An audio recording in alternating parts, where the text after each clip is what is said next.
Greetings, true believers. I'm Stan Lee, co-author of How to Draw Comics the Marvel Way, and creator of Spider-Man, the Incredible Hulk, and a whole caboodle of other comic book characters that my legendary modesty prevents me from mentioning.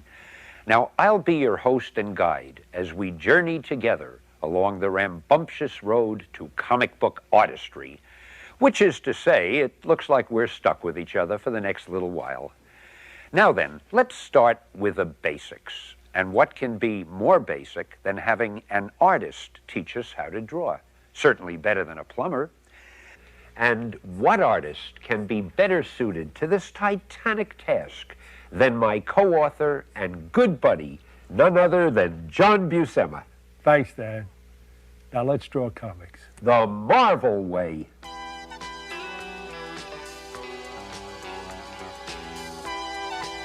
The first thing you'll need is a drawing surface. It can be a table like this one, or even a flat board you can place on your lap.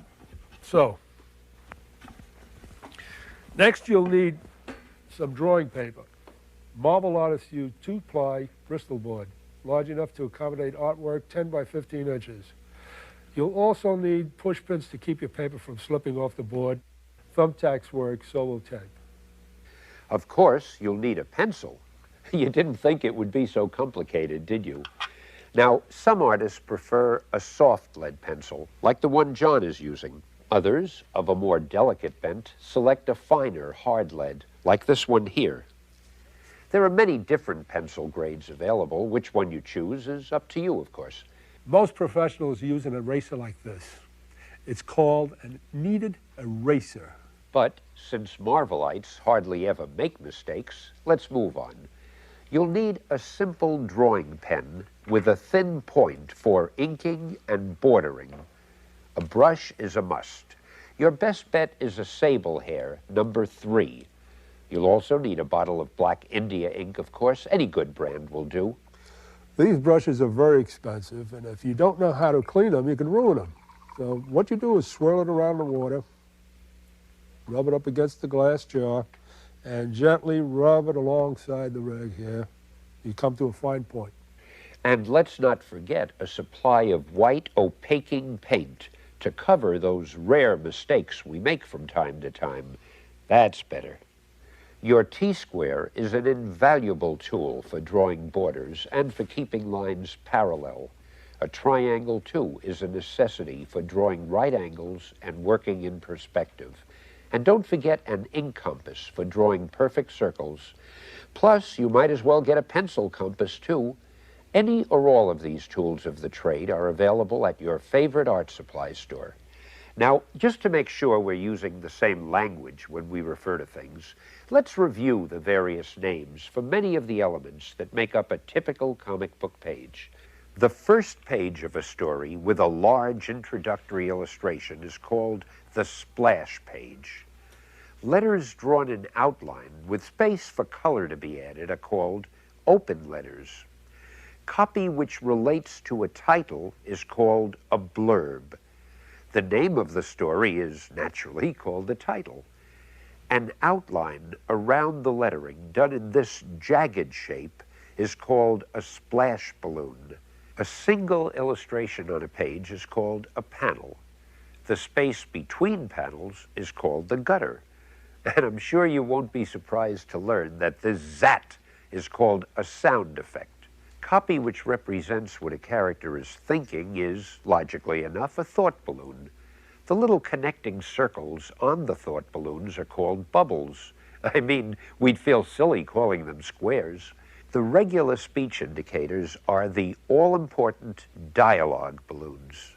The connecting arrows on the dialogue balloon showing who is speaking are called pointers. The words in the balloons which are lettered heavier than the other words are referred to as bold words or bold lettering. And this is my favorite part, where the names are. We call it the credits, just like in the movies. All this technical stuff, which nobody ever reads, showing who publishes the mag and when and where, usually found on the bottom of the first page, is the indicia. Now, don't blame me. I didn't make up that word. Copy in which someone is talking to the reader, but which is not within dialogue balloons, is called a caption. Don't worry if you're not remembering everything this time. One of the marvelous things about video cassettes is that you can go back later and watch it again. Put it on hold while you make all the notes you want to. Oh, and by the way, don't get impatient. We'll get to the drawing part when you least expect it. Moving right along now, we introduce you to an excellent example of one of Marvel's many widely heralded close-ups, so-called because the reader's eye has moved in about as close as possible. Now, this type of panel, in which the reader's view of the scene is from farther away, enabling the figure to be seen from head to toe, is called a medium shot. And here you have a long shot. In fact, since it shows such an extreme wide-angle scene, you might even call it a panoramic long shot, without getting anyone angry at you. When you're up above the scene, looking down at it, as in this panel, what else could you possibly call it but a bird's eye view? Now, on the other hand, when you're below the scene of the action, where your eye level is somewhere near Spidey's heel, as in this panel, we're inclined to refer to it as a worm's eye view. A drawing in which the details are obscured by solid black or any other single tone or color is called a silhouette. And now that we agree upon the tools and the language, let's get on to the heavy stuff. Let's start drawing.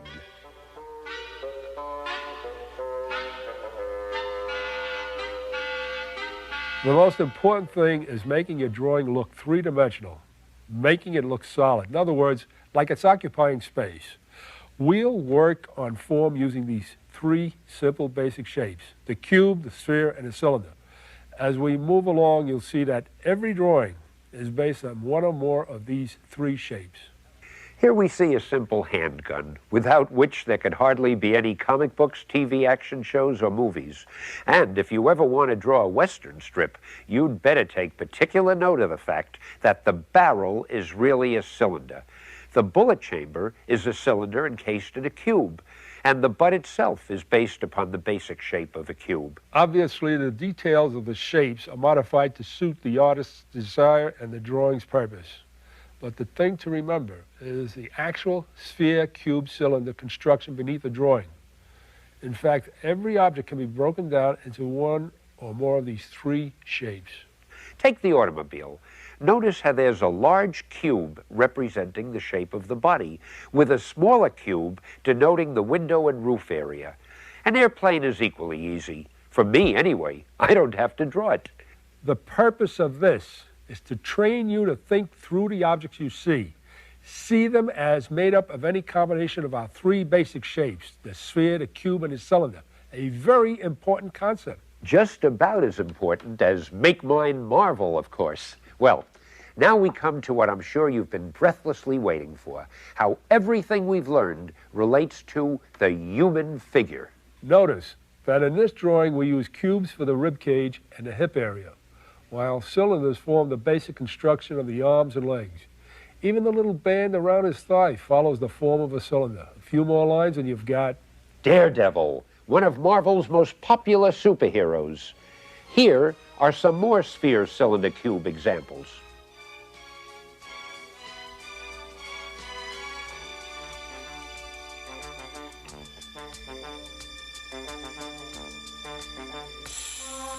Do you notice how those shaded drawings look solid? Now, even spheres, cubes, and cylinders can use some embellishment. This is called shading.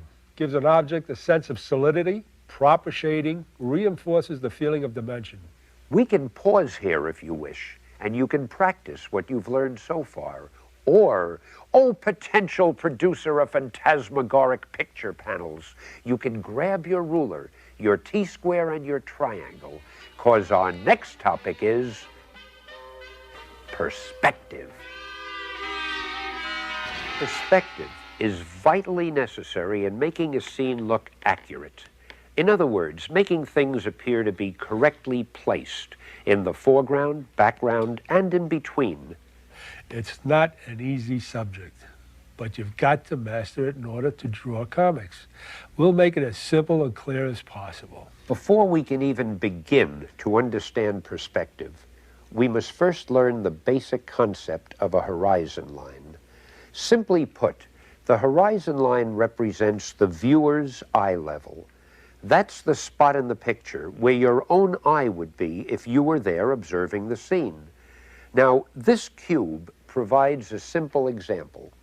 Notice that the two sidelines on top seem to be coming together, the way train tracks appear to come together as they recede farther into the distance. Okay then, let's continue drawing those two lines until they meet. The point at which they meet is the natural horizon line. That's our own eye level. And since the lines converge on only one single point, it's called, naturally enough, one-point perspective. That seems pretty simple. Even I understand it. Now let's watch John turn the cube like this. If we follow the new converging lines to their ultimate meeting place, we get a two-point perspective with a horizon line slightly above the scene. This is what our two-point perspective cube would look like, with a horizon line exactly at eye level. And here's how it appears with a horizon line below the cube. Of course, you'll seldom use one simple cube for your perspective.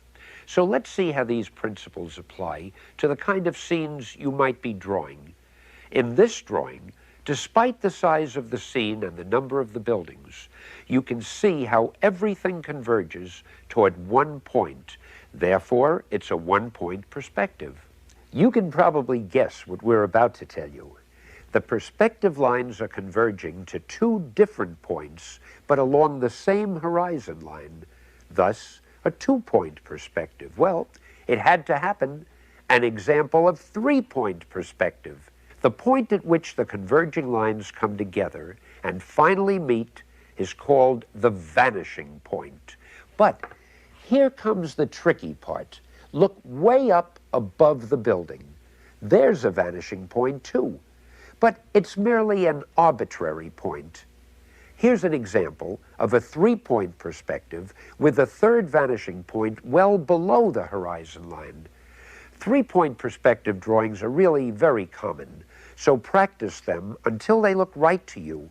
And remember, even when the third vanishing point is at an arbitrary spot, all of the perspective lines which do not fall on the horizon line must fall at the same arbitrary point, or else the perspective will be all wrong.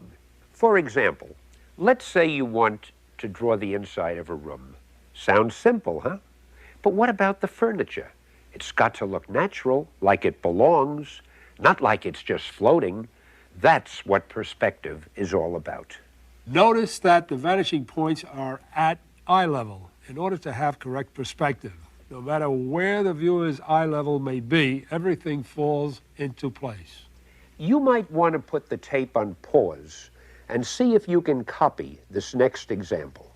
Notice the way the chair is angled differently than the other pieces of furniture in the room. It gives us a third, a fourth vanishing point on the same horizon line. Now, try not to get impatient. I know it seems complicated, but it'll all make sense as we go on, we hope. Learning perspective also means knowing how to tilt or turn objects without making them look distorted. And here's how it's done.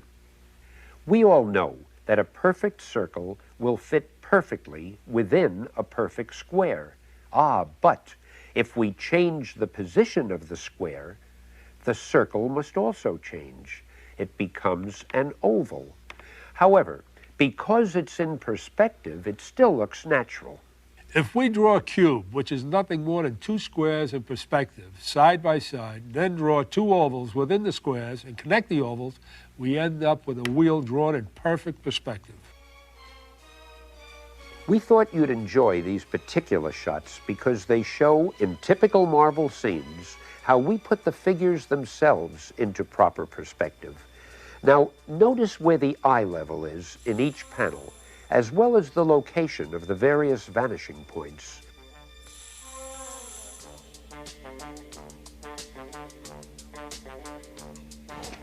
Now, there might be something more important than figure drawing in comic book artwork, but we sure don't know what it is. You can't have superhero comic books without superheroes, and you can't have superheroes unless you draw their figures. But there's more to it than just drawing figures. You've got to be able to draw them the Marvel way, and that means as dramatically and as heroically as possible. So here's where it all starts to pay off. The average guy is about 6.5 heads tall. But look at this sketch of Reed Richards. Notice that he's 8 3/4 heads tall. This extra height is one of the secrets that gives Marvel superheroes proportions which the world has come to expect. His shoulders are good and wide, and his hips are real narrow. And as you'll see in a moment, the male is drawn much more angular than the female. Another thing to remember, the elbows fall just below the waist. This is true of men and women. And speaking of women, where would Reed Richards be without his stunning Sue? Notice that she, too, is 8 3/4 heads tall, with her hips much wider in relation to her shoulders than they would be on a male. Obviously, we do not emphasize the muscles on a woman. Now, discover the difference between a normally proportioned male and a heroically proportioned Marvel superhero. Note that the superhero is larger, with broader shoulders, more muscular arms and legs, a heavier chest, and even a more imposing stance. There's nothing weak-looking about the fella standing next to Captain America, but a superhero simply has to look more impressive, more dramatic than the average guy. An important point to remember is to always slightly exaggerate the heroic traits. Ignore or leave out any negative, undramatic qualities. Would you believe that virtually the same rules apply to the villains as to the heroes? Take a close look at these next two drawings of the dramatically demoniacal Dr. Doom. The illustration on top is rather ordinary. It lacks those special qualities which distinguish a Marvel panel. However, the second illustration is drawn in the dynamic Marvel style. Let's see what the differences are. Basically, there's nothing wrong with the top figure, but you can see how the one below is more exaggerated. Doc's arms and legs are heavier, more imposing. His feet are planted further apart, giving more majesty to his stance. His tunic is flaring, denoting action even though he's standing still. His chest is larger, and his hands are bigger and more powerful. The differences are subtle, but this is the way Marvel would do it. Train your eye to catch these elusive but essential variations. Still, there are exceptions to every rule. I'm sure you recognize the lovable Thing, but did you know he's only 6 heads high? And here's the Kingpin, barely 5 heads high. You see, the trick is to make him look squat without making him look like a panty waist.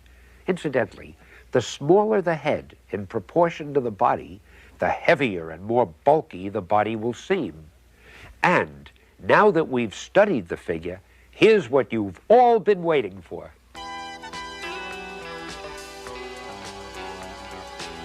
Most anyone can draw a stick figure. They're simple, they're fun, but most importantly, they're the easiest way for you to get the action and the position you want for your character. Now, go ahead and practice. I'll wait. Seriously, put the tape on pause and practice all you need to until you can create virtually any pose that you can think of. Then once you've mastered the stick figure, add ovals for the hips and rib cage. The arms and legs are built by adding cylinders, and continue refining the drawing. Remember to always draw through the figure. By that I mean, even if some portion of the body will be hidden by an arm or a leg, draw it anyway, like Iron Man here, about to spring at some malicious miscreant. You can eliminate what you've drawn later when you add the limb which will conceal it, but you'll be certain that every part of the anatomy is in just the right position. When you've finished filling in the details, you erase the construction lines which have been drawn through. and the result should look something like this final figure of Old Shellhead. Yeah, it should, if you're John Buscema. But don't worry, you'll get it with enough practice. Remember, if it was easy, everyone would be doing it. Now, here's another example. This time, we've started with a stick figure in a typical Spider-Man pose. Notice the way his left knee is bending towards you. That's called foreshortening, and it's done a lot in comic book artwork, although we'll get to more about that later. As you can see, it's done mostly with basic cylinder shapes. Add those loose little lines until the figure starts to take shape. Then, as you continue, you will emphasize the important lines, and you eventually lose the others. As John says, it's like being a sculptor, and you're building this figure with clay.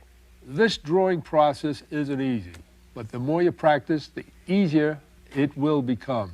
Train your eye until the lines almost begin to form in your imagination before you put them on paper. Always build your drawing starting with a loose sketch. It's the best way. It's the professional way. It's the Marvel way.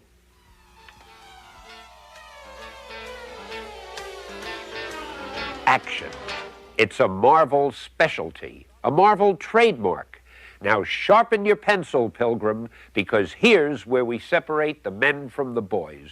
Here's a series of poses depicting several different stages in the action of throwing a punch. I want you to notice how the first drawing and the last seem to have the most impact. These are the shots a Marvel artist would use. Try drawing a series of stick figures performing some action, like running or throwing a ball. Depict as many different stages of that action as possible. Familiarize yourself with the moving body.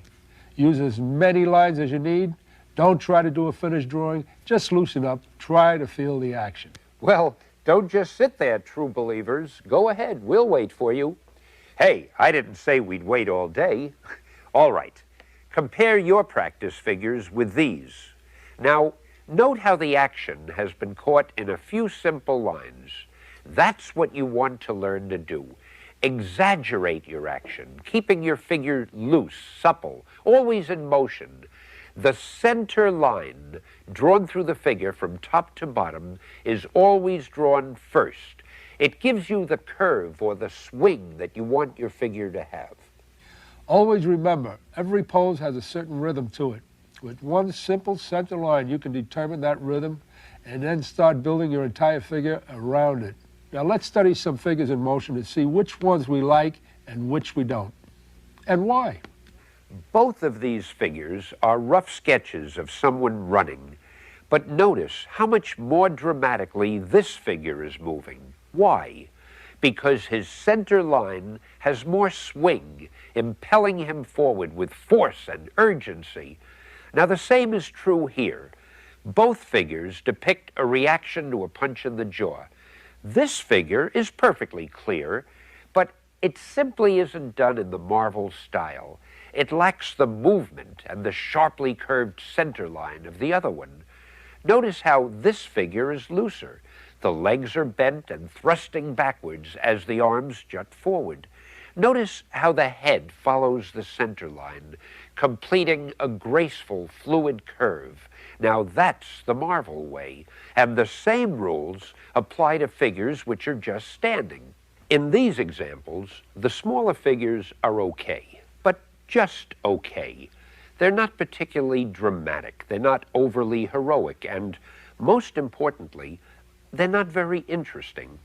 But the larger figures, showing the same poses, are much more dramatic and heroic. Consequently, they're more interesting. Here are some more examples. The variations may not seem to be major, and yet, as simple a device as thrusting the head farther forward or spreading the legs farther apart can make all the difference. They're simple, loose, free and easy, and although each was done with just a few sketchy lines, they're all Marvel-style drawings. Well, I know you're anxious to start drawing a complete figure now, so let's get to it. John has reduced the process to 5 steps. He's begun step 1 with a basic center line to determine the pose and the action curve. Moving quickly to step 2, he's constructing the sketch using the spheres, cubes, and cylinders we studied earlier. This is basic, but it's very essential. It's how the marvel artists do it. Step 3 is to draw through the figure, doodling and adding the basic details you'll need.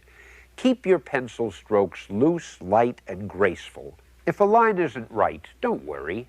Just go over it lightly until it begins to assume the proper form. And don't be afraid to have more lines than you'll want in the finished product at this point. Remember, we're still building. Okay, once you've got the doodling lines in for all the basic details, study all the little sketch lines and now select the ones that you like the most. Go over those lines again, bearing down harder on the pencil. Take your eraser and clean up the unwanted lines. At this point, your drawing should be beginning to take shape. Remember how we added black tones, shading to our cubes, spheres, and cylinders earlier on? Notice how John gives the figure form and substance by the use of that same shading technique.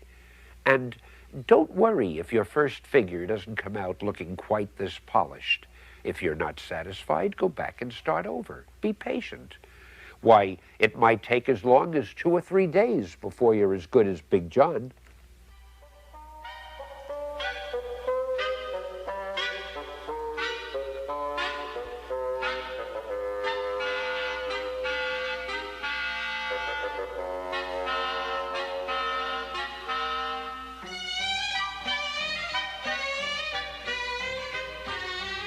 You rarely see a marvel figure that doesn't have some portion of its body foreshortened. There is usually some part of the body that's tilted toward you or bent back away from you or angled in some other manner.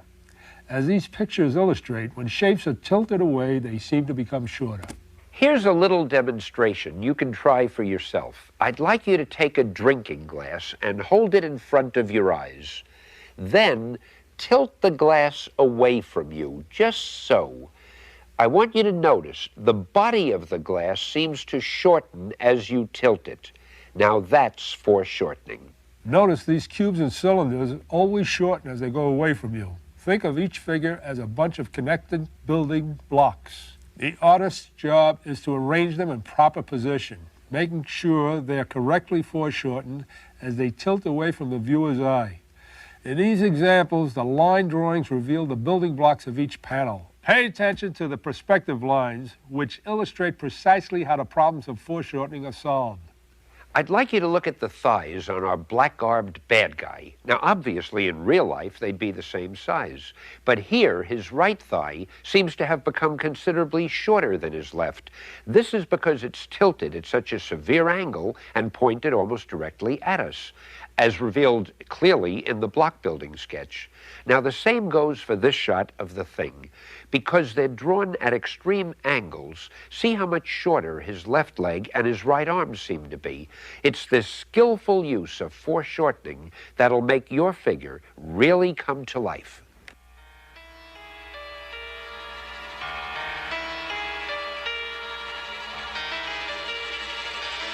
And now it's time to draw the human head, or even the inhuman head. Most everyone can draw heads and faces of some sort, but now we're going to find out how to do them right, the Marvel way. Profile first. It should generally fit into a square with just the nose and part of the chin protruding.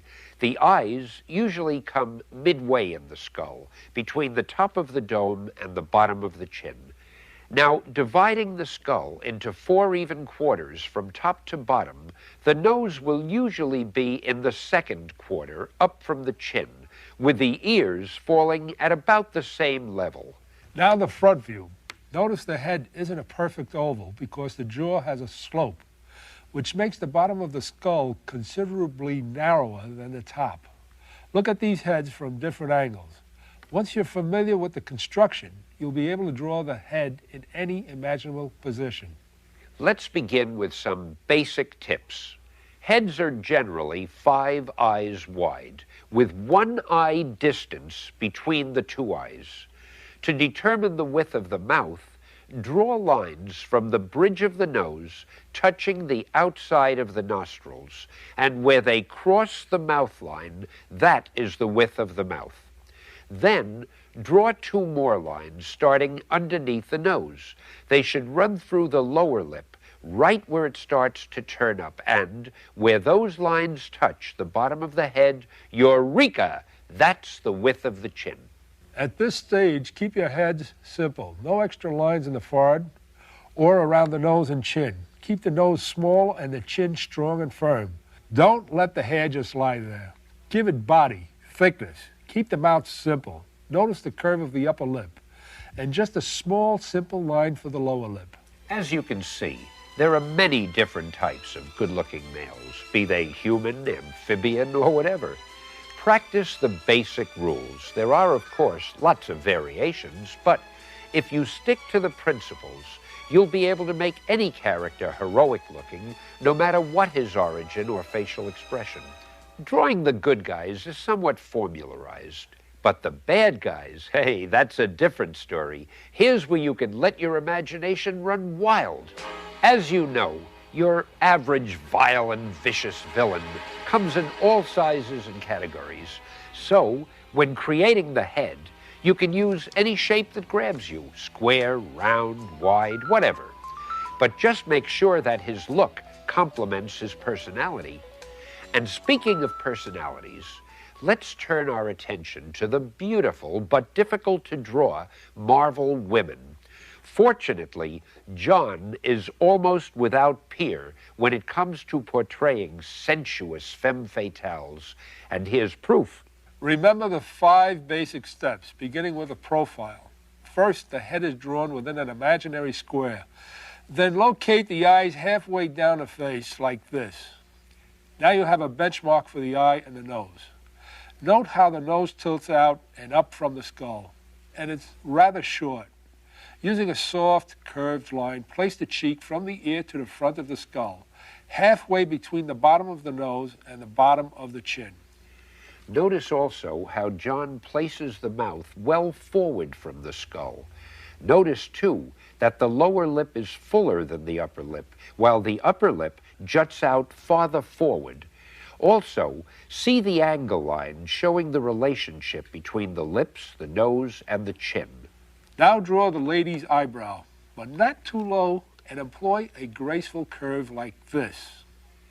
Bring the chin forward and find the proper positioning of the nostril by drawing a straight line from the mouth to the eye line. I told you drawing the Marvel women is more difficult than drawing the male heroes, but stick with us because it does get easier. Keep the forehead rounded, never flat. Make the eyelashes a solid mass. Don't try and draw each little lash. And keep the lady's hair full and fluffy. I mean, after all, this is a Marvel woman you're drawing, pal. Now we'll show you how to draw a front view like this. First, start with a well-proportioned egg shape. Don't worry if it takes a few tries to get the shape right. Draw the usual eye line midway on the skull. Placing the eyes on the line is a breeze when you remember the skull is 5 eyes wide and there's 1 eye width between them. Now draw the lines from the outside of the eyes to the center line of the head. Here is where you make your cheek lines and indicate the area for the mouth. This is the home stretch, folks. About 1/3 of the way up from the top of the lip to the eye line, indicate the nose. Place graceful eyebrows well above the eyes and sketch the ears, preferably one on each side of the head. Sharpen your pencils, because here is where the real drawing begins. There's no shortcut for this. You've got to really draw the gal's nose. Following Johnny's exquisite example, always make certain that the nose is a little narrower than the width of 1 eye, and make sure that it tilts upward. Once the nose is done, you find the width of the mouth by drawing lines from the top of the nose past the nostrils. The upper and lower lip are positioned by continuing the cheek line through the mouth area. And all that remains is to add a gorgeous head of hair and erase your guidelines. Notice again that the eyelashes are a solid mass, and the eyes are slightly higher at the outside than they are at the inside corners. And there she is. It's not so hard if you remember that one little word, practice. Naturally, being able to draw a head is really only a part of it. The big thing is to animate it, to put interesting expressions on the face. These female heads were all constructed exactly like the one we just did. But notice how I can change the expression simply by making slight alterations in the mouth, the eyes, and the eyebrows. You can master it too if you follow these simple tips. Keep the female face simple. Use no extra expression lines on the forehead or around the mouth or nose. Study your own face in the mirror. Oh, hi there. Well, practice making different expressions and see what happens to your face when you do. Study those expressions. You know, most artists are their own best models. The nice thing about it, the only equipment you need is a mirror and, of course, a face. As far as expressions go, virtually the same rules apply both to male and female heads. So watch this segment repeatedly and apply the same principles to the various male characters you may wish to draw. It's fun to change the rules and be creative, but you have to master the rules first. Let's say a story calls for a sophisticated villainess. Well, make the jawline a bit more angular and give the eyebrows a more sinister arch. Also, raise the outside corners of the eyes and straighten the nose just a bit. See the difference? She's still great looking, but by varying the rules just slightly, we've made her different altogether. And look at those swingy earrings for sophistication. Jewelry, clothes, hairdos, and other accessories help create the proper mood. If you want to age her a bit, simply round out the jawline. Add a slight double chin, and with just one curved line under each eye, you can give the feeling of puffiness. Notice, too, that the earrings are smaller, also suggesting maturity. Let's review a couple of things to make sure you've got it down right. This is what the correct Marvel eye should look like. Note the graceful curve of the eyebrow, and the eyelashes, as we mentioned, are a single soft mass. The eye itself tilts upwards just slightly. Whoever drew this eye was certainly not a graduate of the Marvel School. Individual eyelashes and eyes too long and narrow, they're definite no-nos. And if you let your eyes droop and draw eyebrows as a single curve, well, you're no Marvel artist. A proper Marvel nose tilted upward and with small nostrils. In contrast, this nose is tilted up too much and the nostrils are too big. This one has bumps. A Marvel nose is always one smooth line, and the tip should not dip. There is one word for how a mouth should look: pleasing. Bow lips are out this season, and every season at Marvel, and don't draw angular lips. There's no grace or softness to them. This is a Marvel mouth and chin. See how the upper lip is placed farther forward than the lower one. It's firm, but don't put the upper lip too far forward or make it too thin. And don't draw a weak chin. This chin arrives 10 minutes ahead of the rest of the head. And the lips are too thick, with the lower lip jutting too far forward. Everything in your picture must work in harmony to produce a whole. Otherwise, things such as eyes, noses, chins, and lips will draw attention to themselves at the expense of the rest of your drawing. Put it all together, and no matter what angle the head is in, the nose is always tilted up just slightly. The eyebrow has a fluid curve, and the lips are pleasingly full and soft. I know it takes work, but look at the results. Learn, practice, master the rules, and who knows? Maybe someday I'll be doing a video with you, and John will be out there taking notes. Could happen.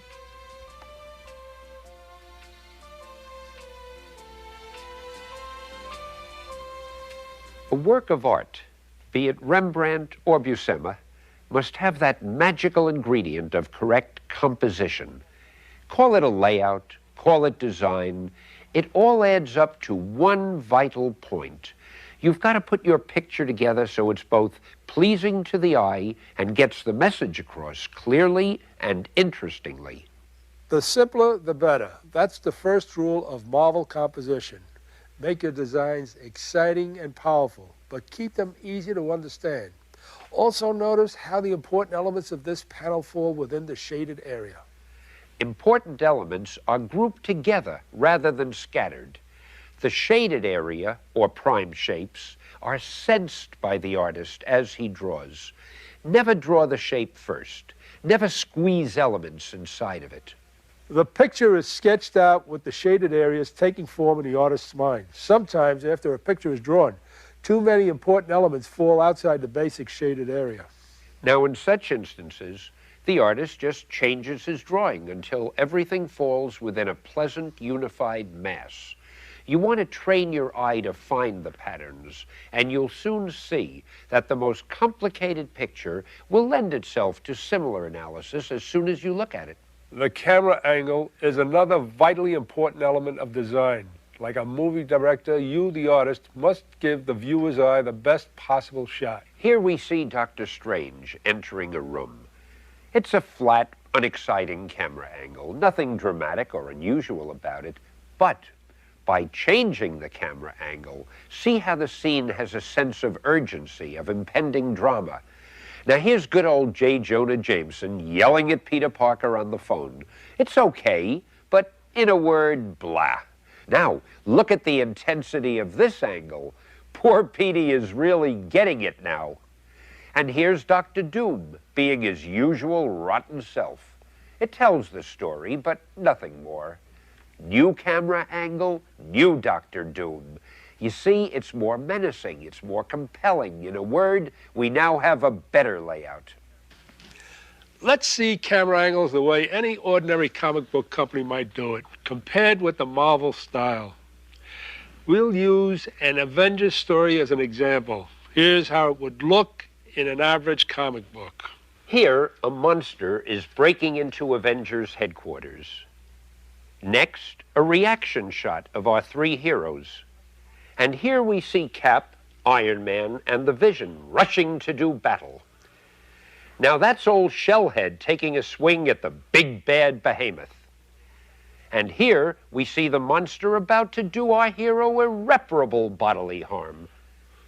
Now Cap and the Vision are pondering their next move. These panels are drawn okay. They tell the story, the characters are recognizable, but they're lacking in raw drama and sheer excitement. That's because most of the layouts are too vertical, too straight up and down, and the heroes are too stiff. They lack the power that Marvel Comics have. You know, we could go on forever, but it's easier just to compare and see how it's done the Marvel way. For example, look at this close-up of the monster breaking in. He looks like a monster. He's dangerous, menacing, super strong, and deadly. And the three heroes aren't standing around like a trio of simpletons. With Iron Man in front, there's a feeling of movement here due to the placement of the figures. There's more action than the simple looking straight on panel. See the action, the drama, the feeling of power generated by our heroes? There's no comparison to the other example's uninspired side shot. Iron Man slugging the monster the way a superhero should, like he means it. Here, he doesn't look like a ballet dancer, like in the other version. Are you starting to get the picture? Look here. You can almost feel the power as Iron Man struggles to break free. Finally, the two Avengers look much more graceful, and the tilt of their bodies gives the feeling of far more urgency and excitement. Now, without any comments from us, see if you can tell why the second version of the next examples are infinitely better than the first. Watch for interesting perspective shots and variety in the size of the figures, and less emphasis on putting everything in the center of the panels. And if you still can't tell the difference between the fair layouts and the good ones, keep studying. I mean, we don't want you to end up working for the competition.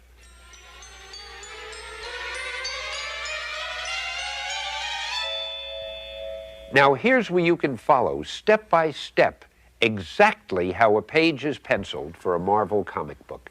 Just a little video magic to give you an idea of what we're going to end up with. Now, this is a Captain Britain story for a line of comic books we distribute in England. Let's follow the story as John lays it out. This first panel shows Captain America, followed by Captain Britain, racing down a corridor on a rescue mission. In this second panel, the villainous Red Skull is aiming a gun at his enemy, Nick Fury, who's hovering above him. Nick is held aloft by twin jetpacks, which he wears on his back. Fury reacts in surprise as he hears his name called by Captain America. Now, this panel is a shot of the Skull firing his gun point blank at poor old Nick. In panel 4, Nick drops to the floor as Cap rushes in to help him. Panel 5 is a very dramatic angle of the Skull sighting down the barrel of a gun. Here's where we wrap it up. Captain Britain, holding his unique armored staff, charges to the rescue. Here's another look at how we build a panel. Always think of what you're doing as a process. You are literally building pictures. You start with the basics and then Adding to it until you've got it. No, we don't expect you to work this fast. Even Marvelous Johnny doesn't work this fast. But to save a little time, we're showing you the basics of how it's done in speeded up action. What we do want you to do, however, is practice everything in this tape until it all becomes second nature to you. Remember, you can play this cassette over and over. And if it wears out, you can buy another one. We won't mind a bit.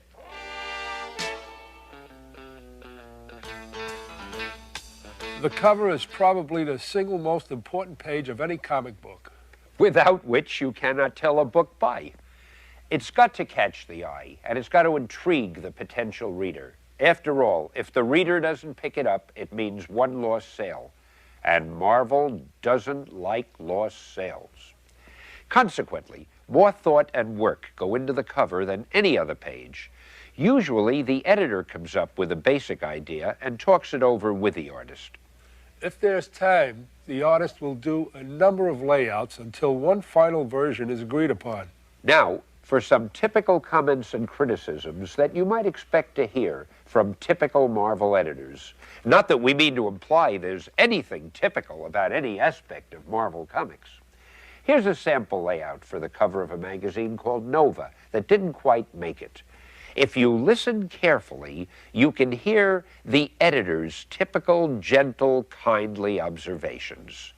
What's this garbage? The figures of Nova and Spider-Man are too small. They haven't got enough punch. Get back to the drawing board. Not bad, but Nova's the star of the magazine. Why am I seeing his back? Where's the drama in that? Wrong. There's too much wasted space on the right side of the cover. Hey, even though Spidey is just a guest star in this issue, we gotta see more of him. Of course, it isn't always that negative. Once in a while, you get something good, like... That's it! We get a good view of both stars, and they're larger than in layout number 1. Hey, and this is good perspective. Look, the reader's eye level is right up with the two heroes. That's the one. Great job. There are a few tricks to laying out a cover that you need to know. And here are some of them. You've got to leave enough room at the top for the logo. That's the magazine's title. And don't draw anything important here on the extreme right side of the page or on the bottom. That's where it's trimmed off at the printers. It's sort of a no man's land.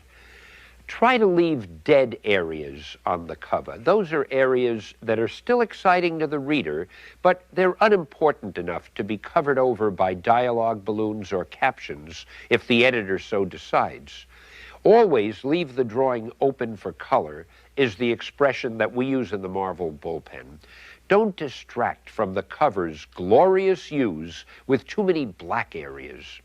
Make the cover provocative enough so that the reader wants to buy the magazine, but try not to give the ending away or tip the reader off to any surprises.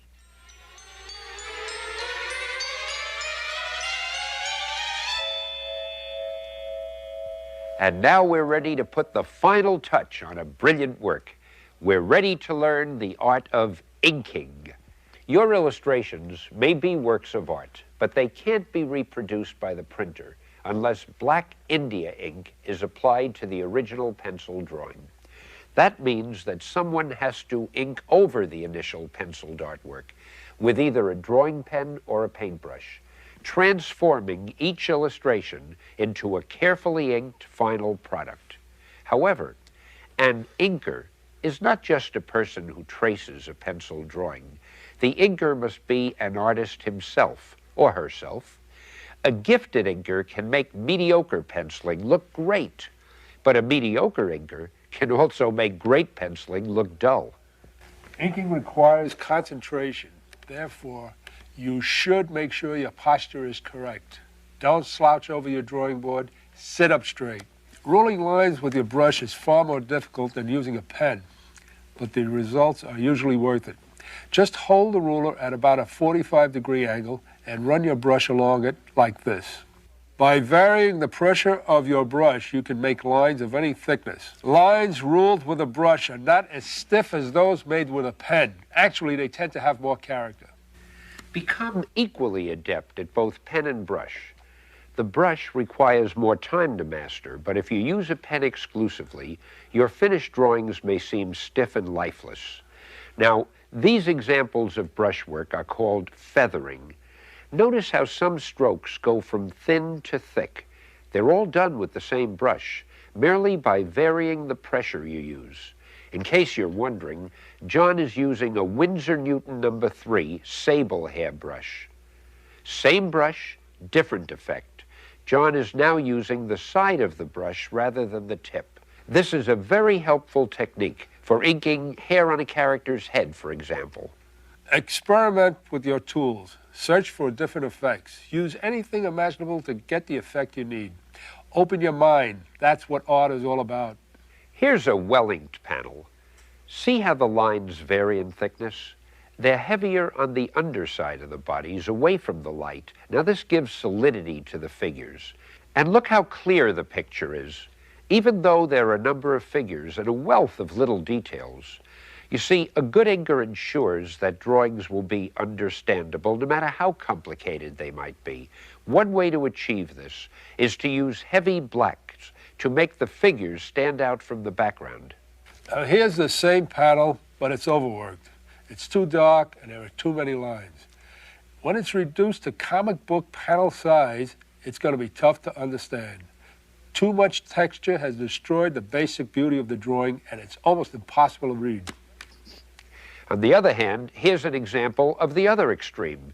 The inker here didn't use enough variety in his lines. The blackened areas are too skimpy and spotty, and they have no pattern.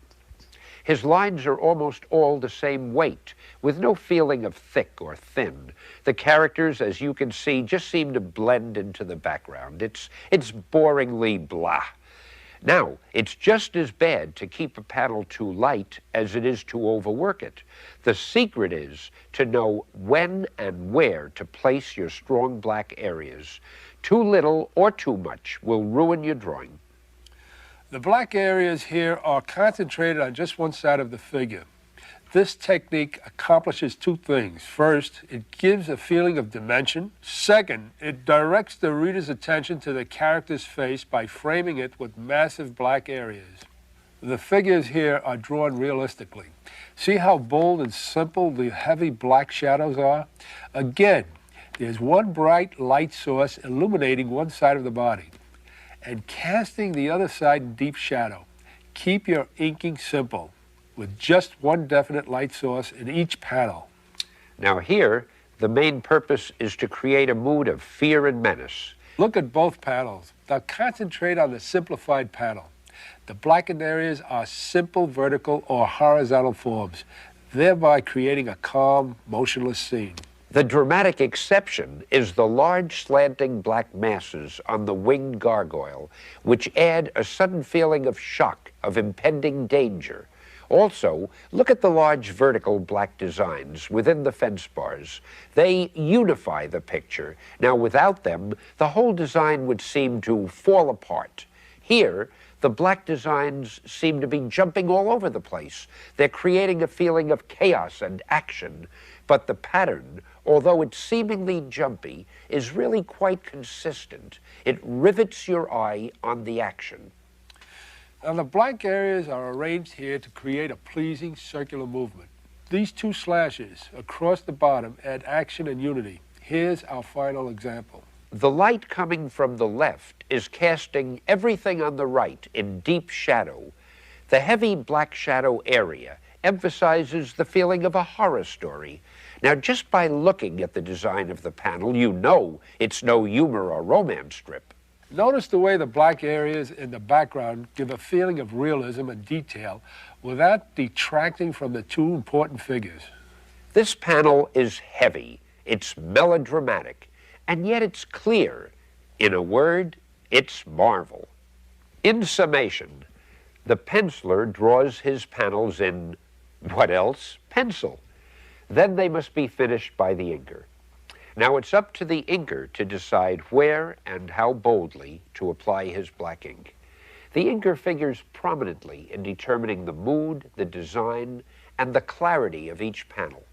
Thus, when you seriously study comic book artwork, be conscious of two complementary elements: the basic pencil drawing and the inked version. See? And you thought it was going to be complicated. That about wraps it up for now. Obviously, no one tape can substitute for an entire art course.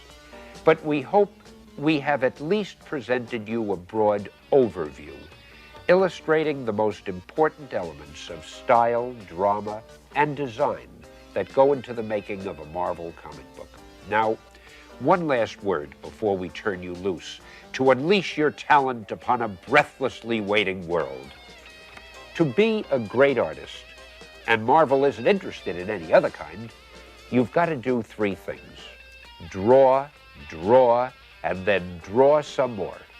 No one can make you a great comic book artist. You have to do it on your own. You have to want it enough to be willing to work at it night and day. It isn't easy, but if you've got the stuff, you won't let anything stop you. And if one day you find yourself drawing for Marvel, then we're lucky. But even if we've simply helped illuminate an art form that we all enjoy, it was still worthwhile. So hang in there, hero, and take care of yourself. Remember, the best lies just ahead.